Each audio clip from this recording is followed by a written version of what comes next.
Well, I haven't really been to Hollywood, as I said, Alex. I flew from Mexico straight to New York, and I'll go to Los Angeles Sunday, and I'll be there through Wednesday. So, I probably get a better feel for it when I get out there, and I really wouldn't want to speculate. As I said, I haven't had any contact, because where I live in Mexico, I don't have a phone or any of that stuff, so I really haven't spoken to anybody. But Alex, you want to hear another good one that's a little, off the subject for a second? Sure.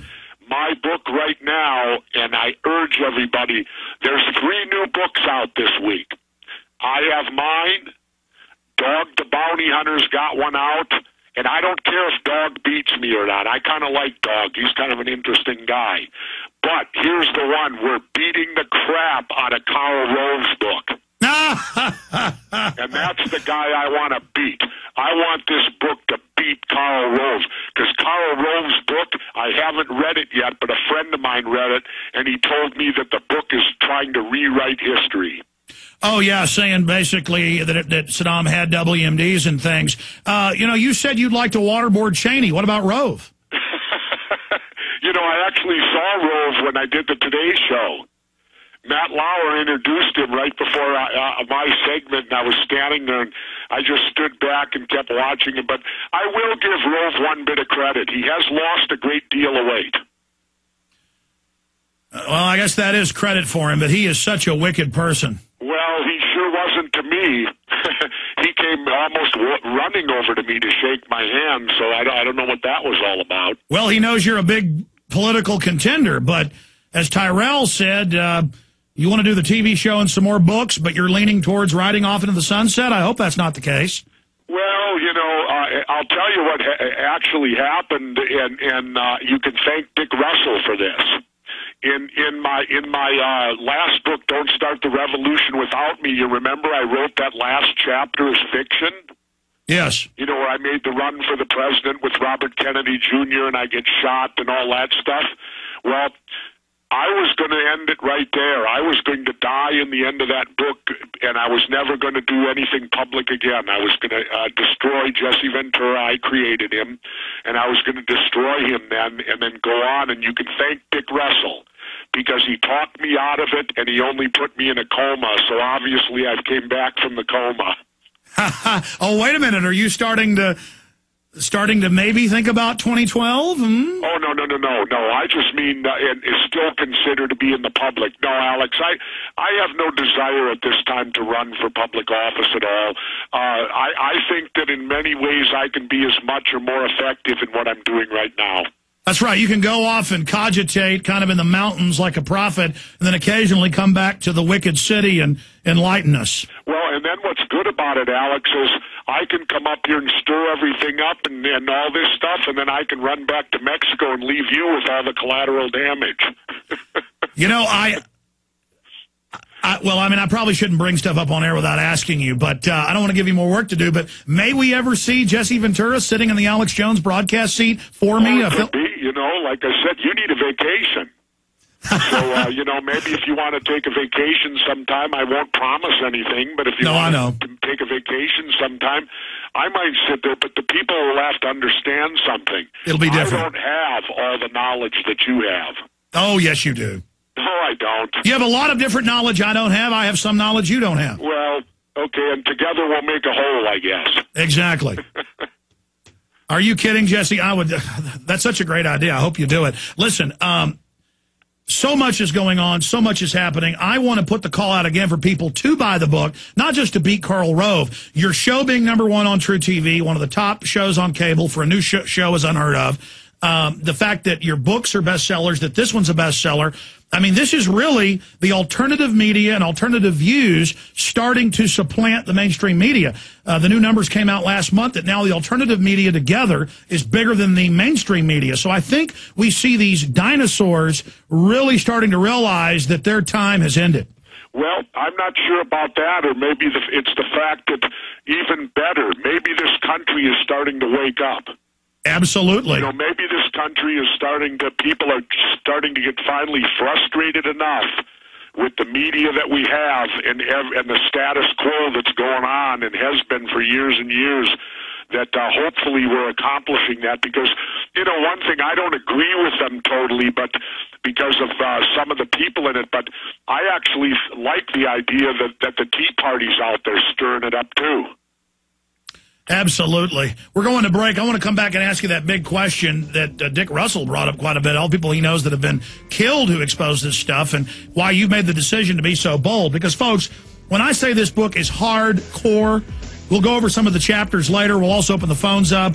And I've got a big list of handwritten questions I wrote up that I want to ask Ventura all over the map. Like, the word is he's already shot a video film for a Wachowski brothers. Jesse Ventura needs no introduction. He is our guest. Thank you for joining us. Governor, we've seen massive demonization and censorship of 9/11 truth. I've never seen such a blitz, but now we have 1,100 architects and engineers going public saying inside job. The evidence is coming out. It looks like we've got the establishment on the defense right now. Well, you know, Alex, that's a great lead-in because, you know, usually we're on the defense. And I think it's time we go on the offense. And what I'd like to do, as you know, the Huffington Post censored. Ariana Huffington had been on my case for about 2 years to contribute to the Huffington Post. So I did my first article, and then I followed it up with my second one, and of course they censored it. They had it on for an hour and then pulled it. What I'd like to appeal to go on the offense to all your listeners, email the Huffington Post and demand to know why Jesse Ventura was censored on the Huffington Post. And I really would like to appeal to all your listeners to do that. Let's go on the offense and stick it to them. Absolutely. The Huffington Post requested that I write an article for them about a year ago. We sent it to them. They said, make changes. And I just said, forget it. You asked for this. And you were nice enough to write 2 articles for them. And they took the first one about government drug dealing, but posted your 9/11 article about Building 7 for about an hour and then pulled it. It's just amazing. Yeah, and so, you know, again, I know what your listeners are like out there. They're very loyal to you, Alex. And so send those emails to the Huffington Post and send a barrage of them. Imagine if they got 100,000 or more emails demanding to know why Jesse Ventura was censored from the Huffington Post. Well, I think more than that, we need to vote by buying the book and not let them censor it.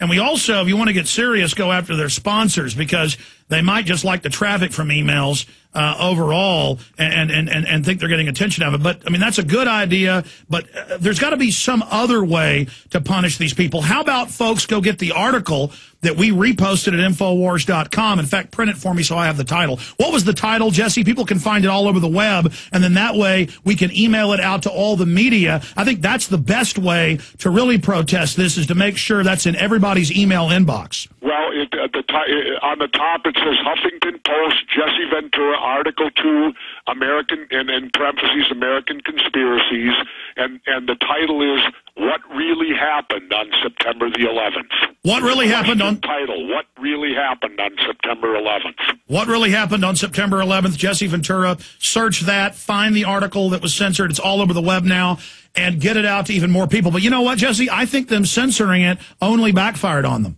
Well, I'm hoping so. We can make it backfire on them. I think so, too. And I'll tell you this, I won't ever write for them again.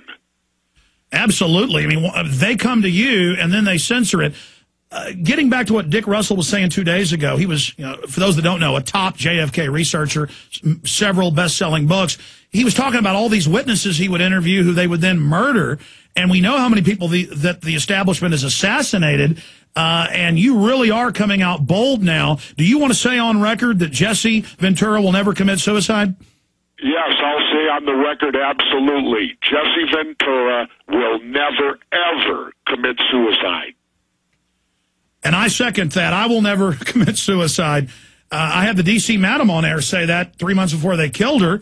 And I had been talking for a month before they killed Gary Webb, the Pulitzer Prize winner on CIA drug dealing. They'd been breaking into his house.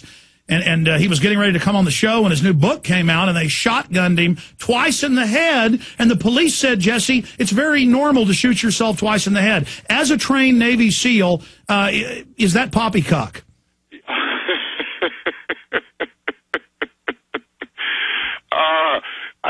the only answer I could give you, Alex, is to burst out laughing. It is ridiculous. You know, come on, man. You know, the only way you could shoot yourself twice in the head is if you missed with the first one. I know, it's incredible. They just think we're so stupid. Well, you know, Alex, that's how they survive, is an apathetic public. You know, a public that doesn't want to be involved, a public that doesn't want to pay attention, and that's what's wrong with so much of America today. Everybody looks around in their little tiny world, and they think, well, everywhere I see, everything is good, and as long as it doesn't upset what I can see, I'm not going to get involved. And the thing is, in our country, you should get involved.